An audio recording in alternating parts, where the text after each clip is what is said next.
see the four of you together. It's nice to be together. I can only imagine. What is it like? We didn't tell Brad. Oh, yeah. What is it like not only being here, but also surrounded in this space of so many memories? I feel really choked up right now, actually. Yeah. Part of it is because I quit drinking. And it's so interesting. And you're thirsty. Can we get Patty a drink? No. That's what You know she what means it by is? choked up. You know what it She is? Oh. I'm Irish, so we don't cry. We drink, but I quit drinking, so now all I do is cry. Oh. I'm at that age too. I just cry a lot. Yeah. We have the Kleenex, y'all. Yeah. But seeing all these photos and Yeah. just, it's sort of overwhelming. When you're in it and Yeah. you're doing it, you're just trying to create a good show every Right. week. That's what you're focusing And you on. wonder if, do they like it? Are people watching? You don't know if it's good or not. And then as soon as you're done with one, you don't even have time because the next one is next week. And you're not thinking about legacy or anything like that. So to see it all put together like this is very Surreal. surreal and impactful. But emotional, yeah. Our mini Everybody Loves Raymond reunion is celebrating 30 years of the iconic CBS show. The star's giving me an exclusive tour of the brand new exhibit, which features never-before-seen behind-the-scenes photos, original scripts, and costumes like the suit Brad Garrett wore after dating Sherry Shepherd. Fans can check it all out through September 7th at the Paley Museum in New York. Look, here's the canister. I know, the This canister. simple household item that became this pivotal scene for the biggest farce we ever did. My canister? Where did you get that? I was hiding it from you. I thought it would be funny. Who got this? Who took this? Did Doris take it? It was in her yard. No way. Yeah, she put it in her yard. Look at that engraving. Love the chrome. So that's the one in the show. Okay. But that whole story came from I gave toasters out as Christmas gifts to everyone in the cast. No, you did And not. when I sent one to my parents, they did exactly what Frank and Marie did. They didn't That's know where it came from. Where's my toaster? What did you do? We took it over to Bloomingdale's and traded it in for the coffee machine. 90% of what you saw on the show happened to me or to Ray or to one I of the love other writers. it. That's why we love it. Yeah. And you still have the couch, Ray? Where's the couch? Couch is, oh, I'm gonna sound like but it's in my theater, my home theater. I took a lot of informally behind-the-scenes photographs. You know, the official photographer would come down on show night and take a couple of shows. On every show, that's the normal thing. So I would have, I have probably 4,000 pictures of Phil eating sandwiches, and I thought no one will ever care. In one And then- week. Yes.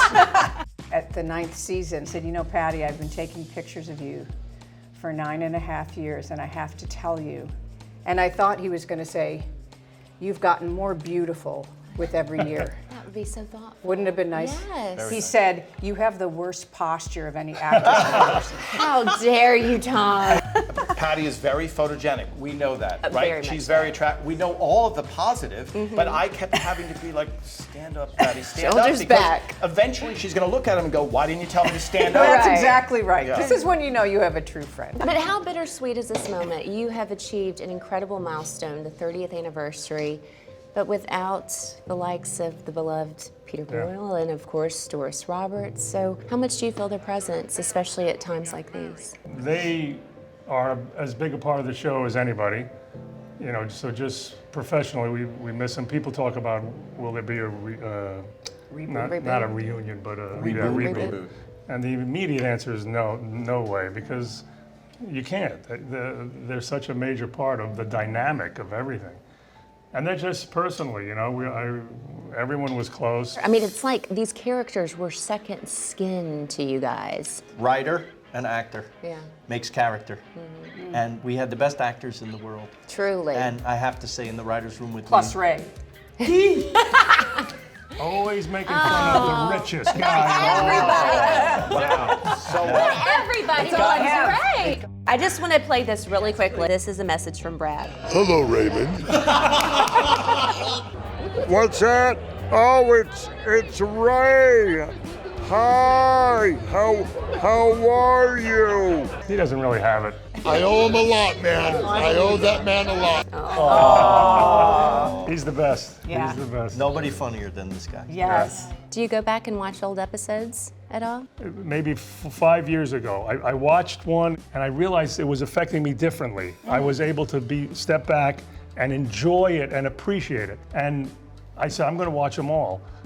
I'm going to grade them. I'm very anal also. And there are 210 episodes. Yes, but I graded them 1 to 100. I gave, if it was perfect, it would be 100. Nothing's perfect, so nothing got 100. What got Just like- 99? Yeah. Remember? Well, nothing. How high did it get? 96. 96. 96 was one. Hey, that's great. I can tell you a couple of them were Good Girls. Remember Good yes, Girls? Yeah, great. She likes Amy more than you. Yeah, Well, I want to take you back to 1996, our Oh, boy. first ever set visit with you guys. Oh my God. Let's take a watch. Come here. This is 4 cameras aren't enough for you? the star of our show, Oh, whose stop name it. is You're on the the star. title. Everybody loves. She drives the show. We didn't even really know each other that well, and we have Is that a season nice. 1? That's season 1, right? Yeah. Wow, That's so nice. Yeah. Isn't that? Nice to have. We were Thank you, already E.T. connected. Your first audition when you came in, and we were told she wasn't going to read. And I needed the job, and I went in, and there were a bunch of women there, and I said, "Could you please let me go in because I have a babysitting issue?" And they were so nice, and they let me in. I got in there, and everyone was just chatting and chatting and chatting and chatting. Because we couldn't ask her to read. Yes. Right. Yeah. And I didn't even know who Ray was. Yeah. I remember looking Yeah, at you sitting in the corner and thinking, "Oof." Yeah, It's I not remember gonna what you go. said in interviews. You said, and there's Boo Radley in the corner. Yeah.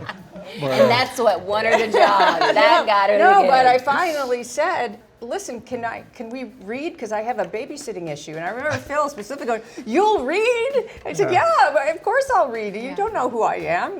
I need to and read we for had seen a you." lot, right? We just 200. We couldn't find the right 200. one. The yeah. wife is the most important, Right. hardest part to cast. Oh my gosh! Look at this place. What? It's spotless. You cleaned up for me. Wow, you're not the maid. How did these roles change the trajectory of your careers, Ray and Patty? Well, I mean, I was just a stand-up before doing, I say just a stand-up, I love doing stand-up. I still do. I mean, the show became what it became. I was this actor who was very green. I got fired 5 months before that from news radio. I was cast in news radio. Yeah, nobody told me that. I would have thought. You were destined for television, Ray, Yeah. let me tell you. And now, I'm still getting out there and, experimenting with acting.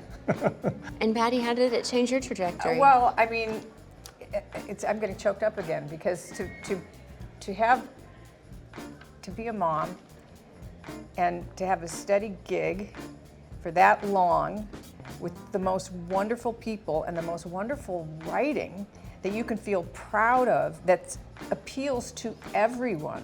You have so many people that come up to you of all different ages and say, "This show was the only thing that made my dad laugh while he was struggling with cancer." I can't tell you how many people have come up and said, "This was the highlight of our week while my dad was sick," or whatever we were going through.